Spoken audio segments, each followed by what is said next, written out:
当初要迁市场的时候，是居民在抱怨说市场的车停很乱，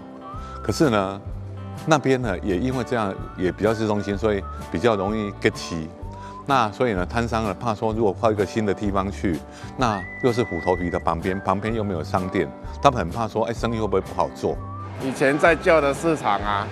都是单线道而已啊，如果说它前后都给你停车的话，就变成我们中间就无法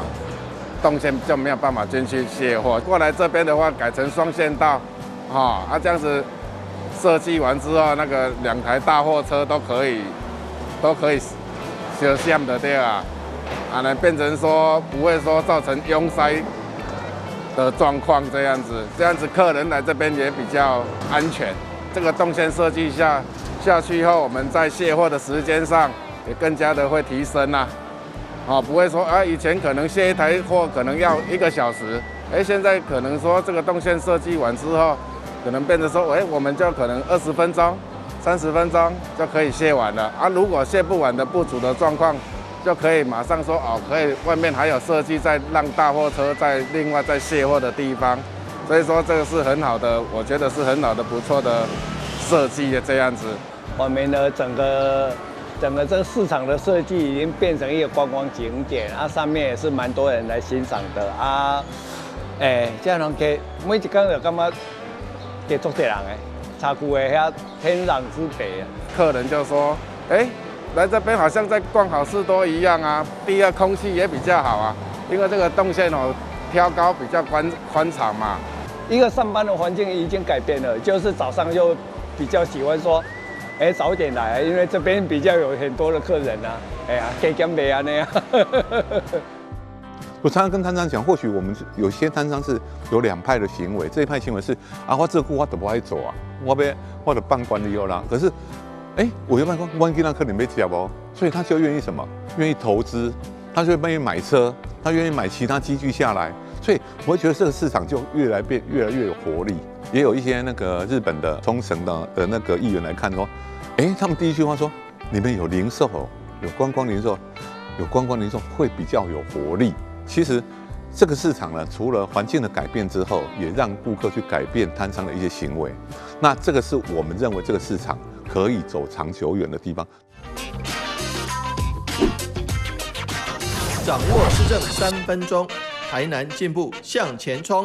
很高兴我们这个筹划已久在我在4年前动工的新化果菜市场，现在终于顺利完工，而且经过试营运之后，各界反应良好，不仅是摊商，他们认为说他们的收入至少增加了好几成以上。那消费者也认为说能够来到一个比较干净又明亮的，而且又货色很齐全，而且又是景色还蛮不错的一个新的果菜市场来购物那基本上他们都消费者跟供应者他们的满意度都非常高。既是果菜市场，也是休闲景点。那希望说大家一起来台南市最美丽的新化果菜市场。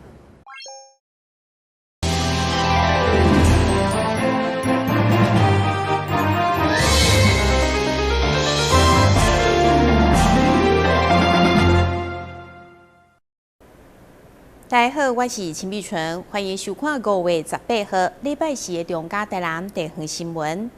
在过去疫情严重的3天，台南市防疫专线的人员24点钟帮助市民解决问题。现主时疫情解封，防疫专线嘛将在今年5月31号正式退场。市府卫生局上午特别举办感恩大会。卫生福利部疾病管制署长庄仁祥、甲市长黄伟哲也到场慰劳防疫人员，感谢因辛苦的付出。因为新冠疫情，台南市卫生局伫1809年6月23正式启动防疫的专线。经过将近1200天，防疫专线人员无病无疫，24点钟来守护市民，提供疫情单一的资讯参考。服务的品质亲像市民的肯定。现在随着疫情的解封，卫生局防疫专线嘛将伫个5月31号来退场。上午卫生局嘛特别举办感恩大会，包括市长黄伟哲、卫生福利部疾病管制署长庄仁祥嘛，拢特别到场来致意。谢谢我们防疫专线，这边这么多好朋友，其实各位都是我们的英雄。从刚刚看到的，从2020年一直2月23，一直到2023年5月31号，这3年多的时间，我们终于走出隧道，看到亮光继续我们正常的人生以及社会秩序的运作。感谢中央跟地方的英雄，感谢第一线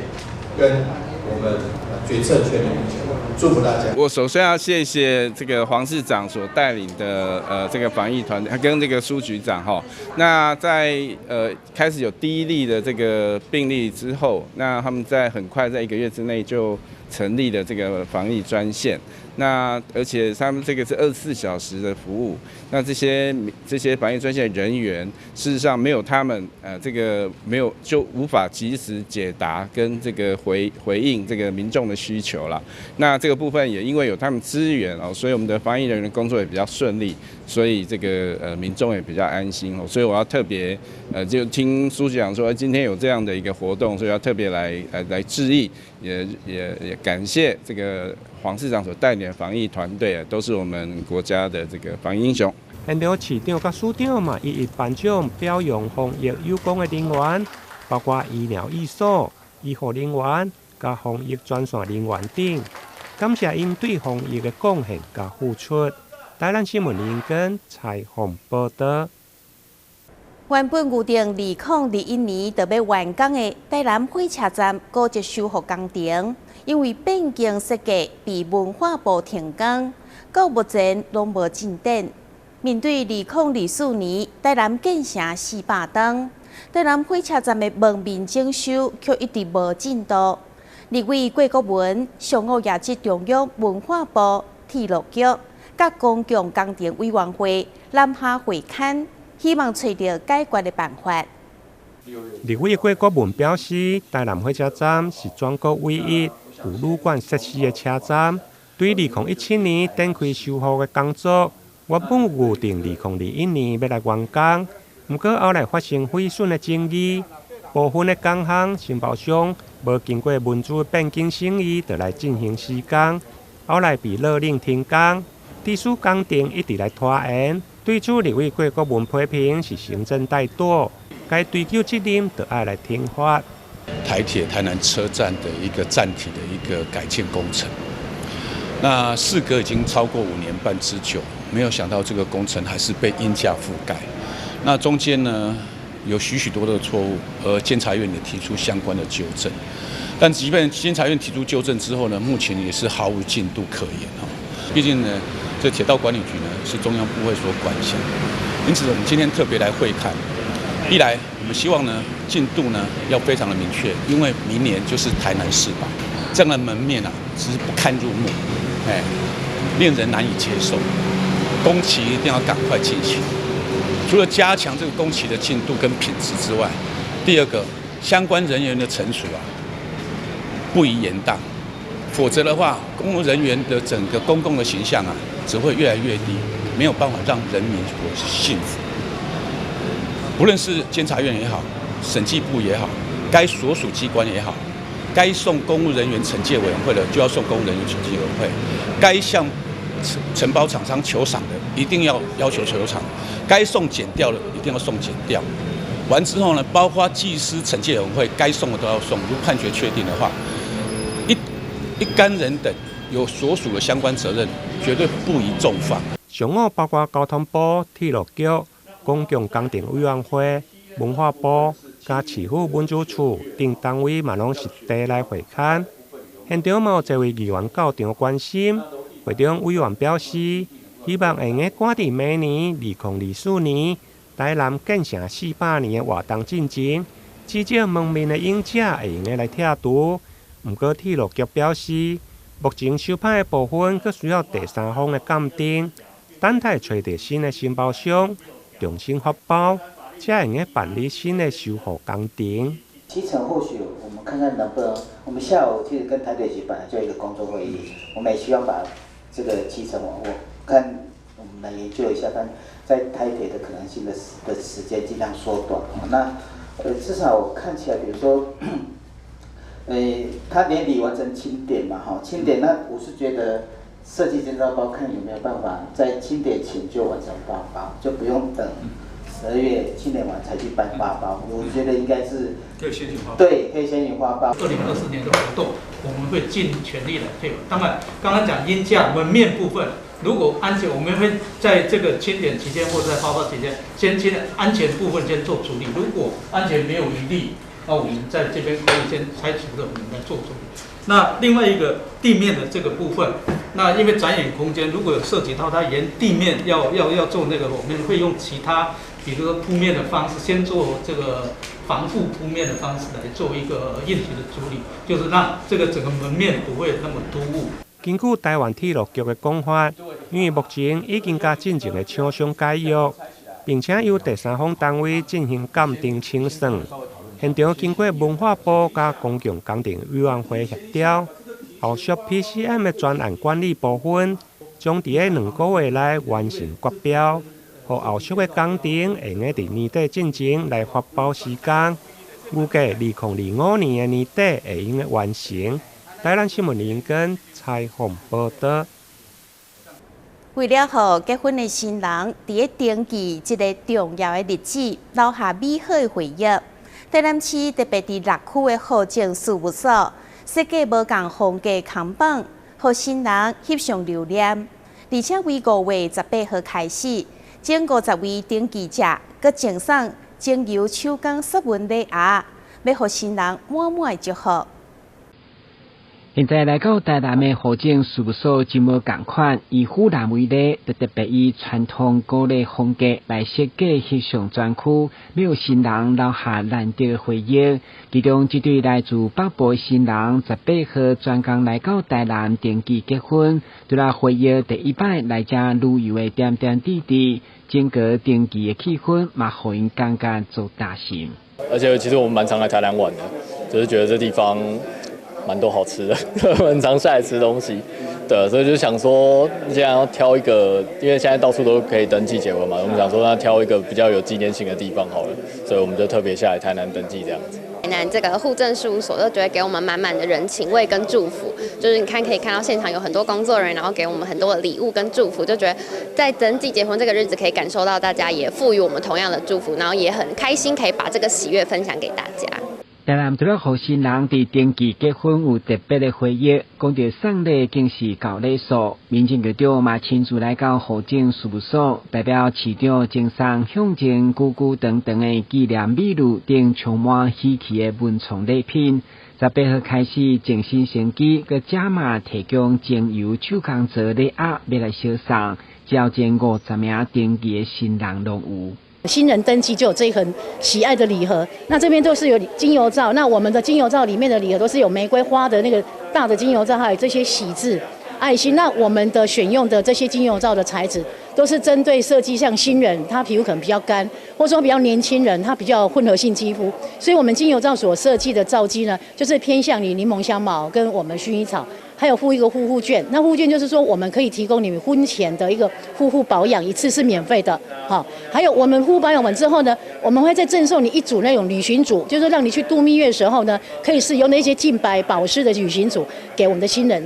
根据民政局统计，今年1月到4月来台南登记结婚的新人都有3000多位，而且跨区跨县市的民众嘛明显增加，所以除了用高礼数来吸引新人，嘛鼓励新人来台南生囝客气。也希望说由这一对新人，他们带来这个福气，让我们台南市的人口能增加。那也期望说这对新人就是今天注册结婚之后呢，那明年能来我们台南市，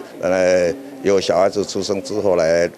领我们的生育奖励金。市府用心甲关怀，希望让大家感受得到，用爱来营造台南成为幸福城市。台南新闻军及采访报道。配合5月18国际博物馆日，台南博物馆节嘛将伫个5月20号登场。18号特别伫个台南市立图书馆的新总馆举办开幕记者会，串联全台南市24间展馆，将带领民众来体验博物馆的美好。2023台南博物馆节将伫咧5月20号登场，伫518国际博物馆日即天，市府文化局举办开幕记者会，市长黄伟綽也特别出席为活动做宣传。看了精彩的文化内涵，其中最重要的其中之一就是我们博物馆节。所以说，我们一系列所举办的博物馆节的活动，都深深让许多各地的朋友，还有甚至我之前接待过来自日本跟欧洲的朋友，他们也都对我们台南的博物馆非常非常的留下深刻的印象。台南有57间博物馆以及地方文化馆，是全国数量上侪的城市。今年以美好南博、南博好美为主题，总共有24间展馆参加。现在的博物馆其实是一个社会沟通的机制，是一个一起协作的机制。那518博物馆日在台南，我们就希望回应这一个博物馆的当代价值。从2017年开始，台南市政府就用着一种博物馆应该要走出馆外的精神。因为当代博物馆其实不是一个围墙内的博物馆啊，是在跟社会怎么一起合作然后邀请市民来共同参与。头一场活动将伫咧台南市立图书馆、永康新总馆以博物馆踅大街为主题，结合年度主题册展举行，透过行动摊车、甲微型展示箱，展现各个展馆的特色。我们文鼎留声博物馆的话是介绍留声的文化。我们展出的内容除了黑胶的唱机啊、唱片以外呢，我们有去追溯到以前的可能留声机啊、音乐盒、管风琴等等的设备。我们国立台湾历史博物馆很高兴能够参加台南市的这一次的518的整个相关的博物馆日的活动哈。那我们比较特别是我们的库房就会有一个参观库房的这个活动，让大家可以有机会到平常难得一见的台史博的库房里面，了解一下博物馆的一些实际运作的一些状况。文化局表示，台南博物馆节是予更加侪民众实在博物馆上好的舞台，邀请大家来到台南体验博物馆的美好。台南新闻杨尚怀采访报道。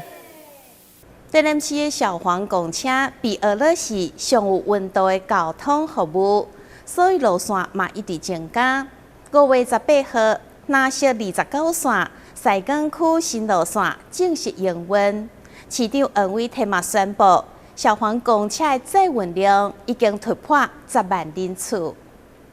台南市小黄公车伫偏乡推出以后，用公车的票价来享受客运车的大型服务，一直备受肯定。所以市府交通局嘛持续增加新的路线。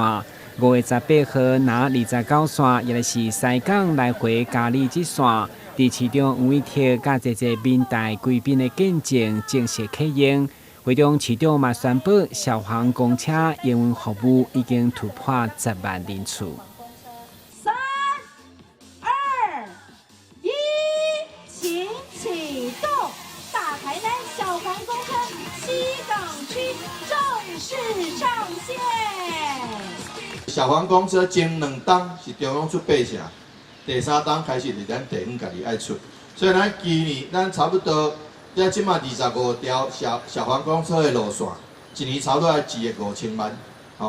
即马陆陆续续到第3年过了后，拢是咱家己爱出的，所以这个部分甲大家说多谢，因为咱开拓小黄公车只有10万人，现场超过10万人啊，10万人来坐小黄公车是足厉害的因为伊大台，毋是大台的小台，伊也讲这10万人用大台安尼用拢照常安尼一班车载2个载3个安尼成本就足贵的。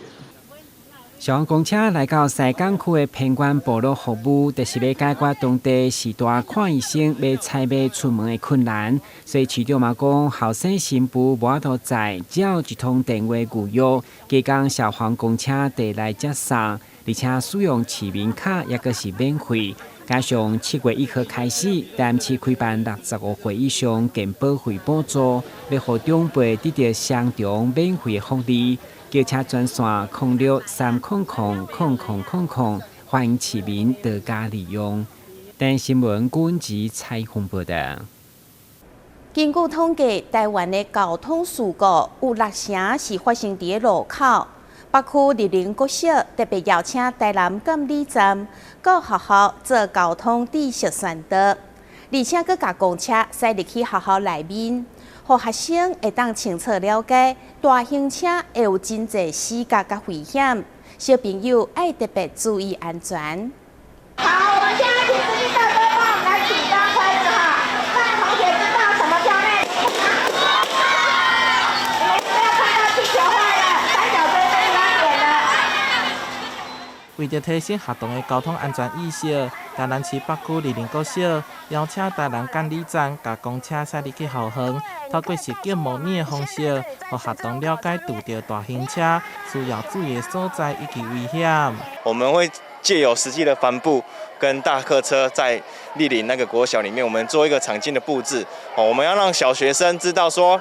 大型车的视野死角到底是在哪里。我们借由活动会宣导说，他应该如何在路口的时候远离大型车。活动当天，学童也是坐伫咧驾驶位，了解司机的视线死角，互因留下清晰的印象。另外，也以无同的四大用路人族群。学生、机车、汽车、长者进行交通知识的宣导。现场有透过一些实作，还有一些奖励的方式，让他们清楚的真的了解什么叫内轮差，还有一些视角的一些死角的部分呐。那小朋友就能够透过大人的一些所谓的一些实作，或者让小朋友实际去参与，他能够发现这样的一种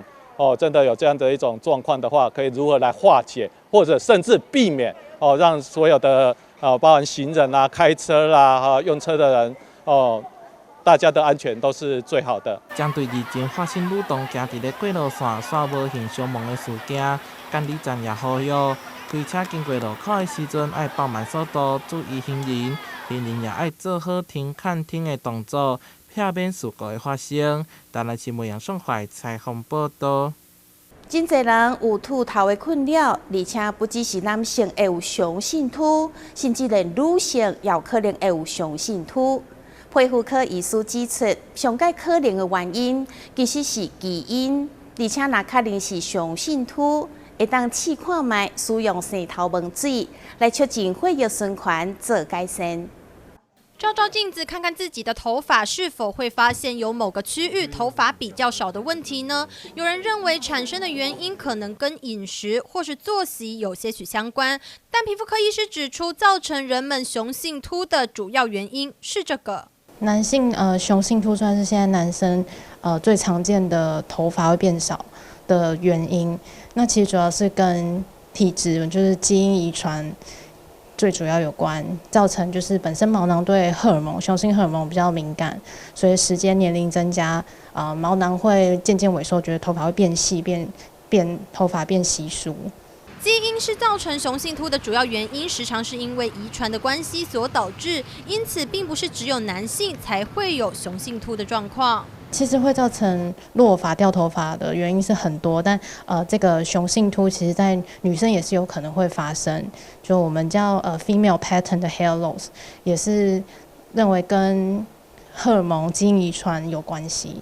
医师指出，若是体内缺乏铁或锌这些微量元素，也是有可能造成头发落发或是比较不生长的情况。若想改善头发少的情形，除了市售的生发水、养发产品之外，其实现在有口服药物能够治疗改善。台湾也都有符合适应症的治疗，当然就是外用生发水跟口服的，比如说像finasteride 柔沛啊。然后视尿通或是生发灵这样的口服药物是已经有文献有大型研究证实它的疗效。医师强调，若是有严重落发的问题，最首要的任务还是要先寻求专业医师的帮助，检查看看有没有其他可能造成落发的疾病因素。若确定是雄性秃的话，是可以尝试使用外用的生发水来促进头皮的血液循环，借此改善雄性秃的状况。记者邱玉婷、庄淑婷高雄采访报道。感谢你收看5月18号的中嘉台南地方新闻，我是秦美纯，咱再会。